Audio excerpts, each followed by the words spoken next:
I got an email today, and it is an email that is directly tied to what I was talking about last week, which was the importance of internalizing feedback, deciding if it is true to you and needs to be implemented and put into action. So I got this email, this piece of feedback, and I really want to talk about it. This was not going to be today's episode. I was going to have a guest on. It wasn't going to be a solo one. But here we are. Makes sense to talk about, so let's talk about it. I'm Zach Van Ness, and this is Grinding to a Halt.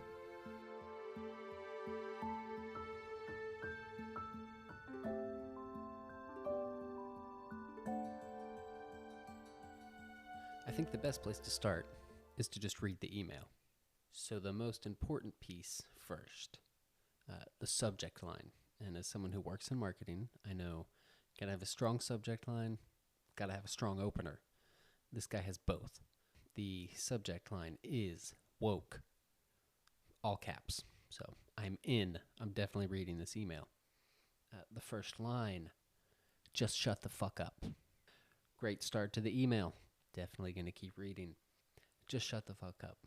No one cares about you wanting to kill yourself and hating that you are white. Trash like you is what is wrong with this country. Grow up and get a real job. So I just want to break this down line by line and address each of the issues that this person has. And I do think it is worth noting up top that once I got the email, I immediately reached out, was not aggressive in any way. All I did was ask if they would like to come on the podcast and discuss the things that they had an issue with.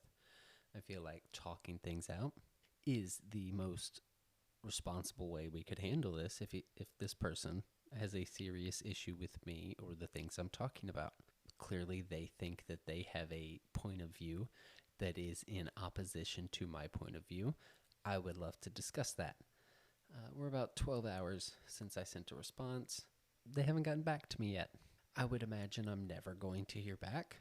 So, figured I would address it here in case they listen. And Andrew, I assume you're listening. And since you were listening, this one goes out to you.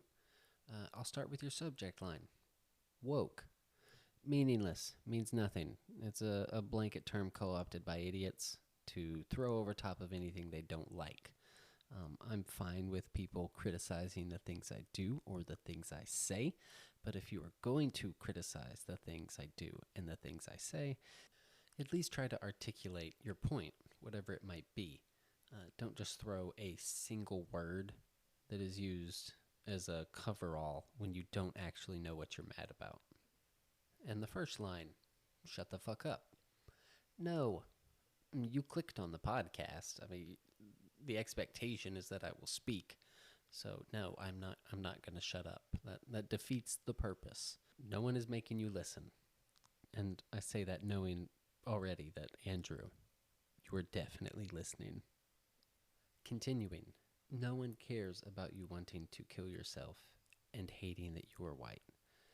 Now, I have spoken about both of those things, well, his interpretation of those things, on a few episodes. But if I had to guess, I would say this person listened to the first episode with Kaveh Hoda, where we really get into a particularly low place for me and my mental health when I was planning to take my own life. In the episode, I go into talking about some of the factors that were going on at the time, where I was at, how I was kind of incapable of discussing the things I was feeling, and I was self-isolating, and it was just pushing me deeper and deeper into a depression that I already deal with.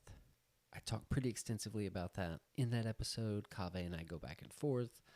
He's asking some questions, and of all the things I've talked about on the show, that is the one topic that I get the most feedback on, and it is all positive feedback.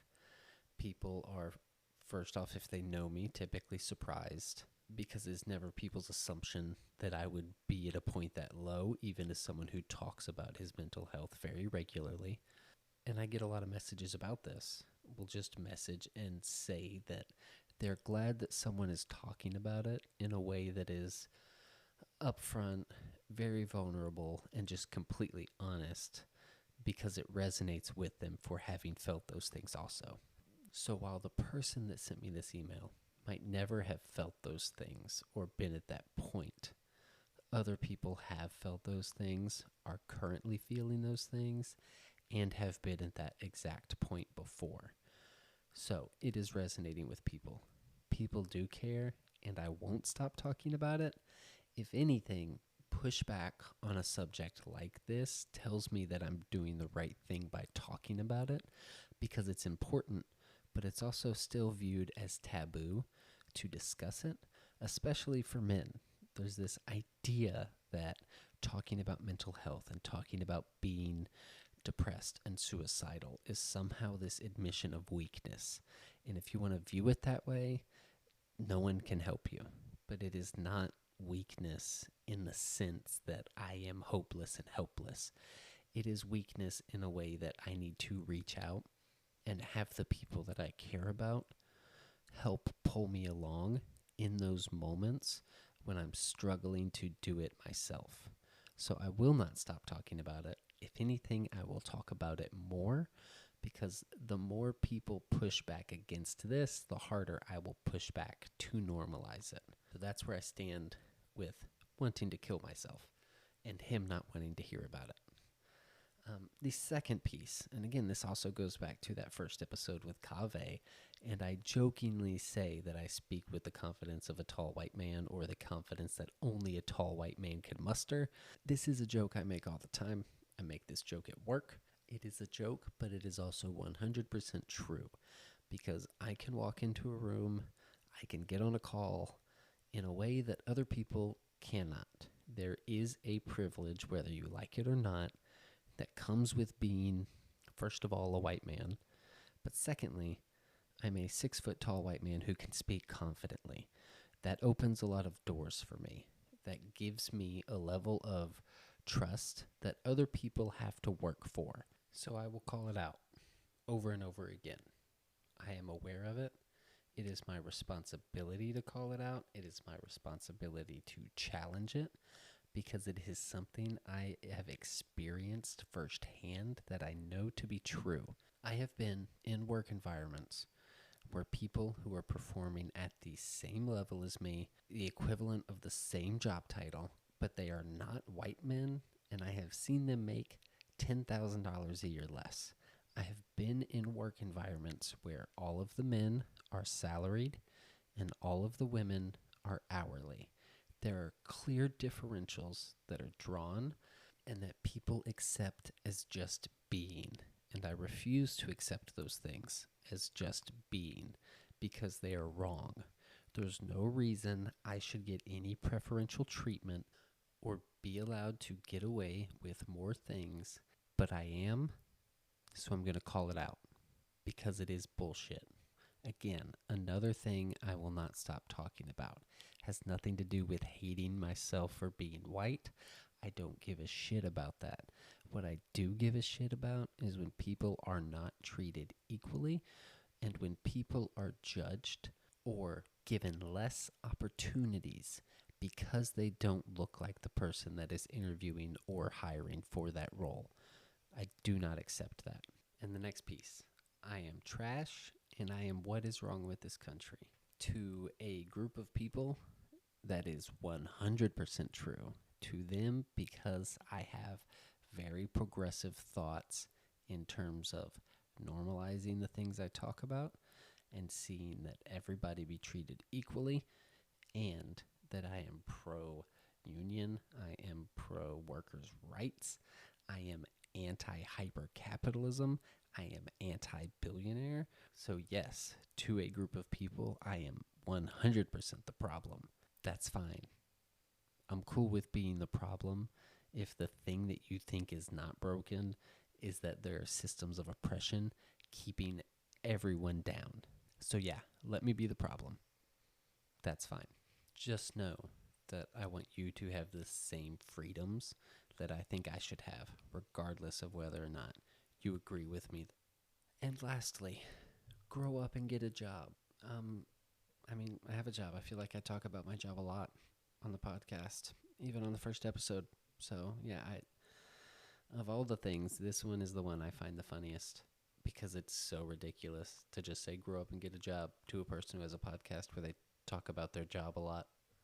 So, in wrapping this up, I just thought this was a nice companion piece to last week where I got feedback and I really thought about it. I spent time thinking about if it was true and relevant. So then to get this email today and it just be ridiculous buzzword garbage, I thought it was funny. And then it's always worth noting to me, because this isn't my first run-in with people like this, it has become a bit of a sport for me to try to antagonize these people. So when this came through, first reaction would have played into exactly what they wanted, which was just to send back a shitty email, being a jerk to them. So I didn't do that. All I said was, hey, I would love to have you on the podcast to talk about why you think this. And that's it. If I would have gotten aggressive, it would have turned into name calling and back and forth, and nothing would have been accomplished. But if I don't respond with that, if I just send back, hey, I'd love to talk about this, it makes these people think about why, first off, hopefully why they would send it in the first place. But secondly, do they have what it takes to actually get on a call and try to defend the things that they can say in an email? Because people get really brave in the internet age when they can hide behind a username and no one has to see their face and no one has to hear their voice and they can just spout hatred. So when given the opportunity, these people almost always back down. And if they don't back down and they were to jump on this call, I think it would most likely be unusable because it would probably just be name calling and not an actual conversation. But if you're listening to this, if you've listened to anything I've said and you disagree with it and you have very strong feelings about the things that I am trying to convey and get across, I would love to have a conversation about it. You can email me, info@grindpod.com, and I will absolutely respond.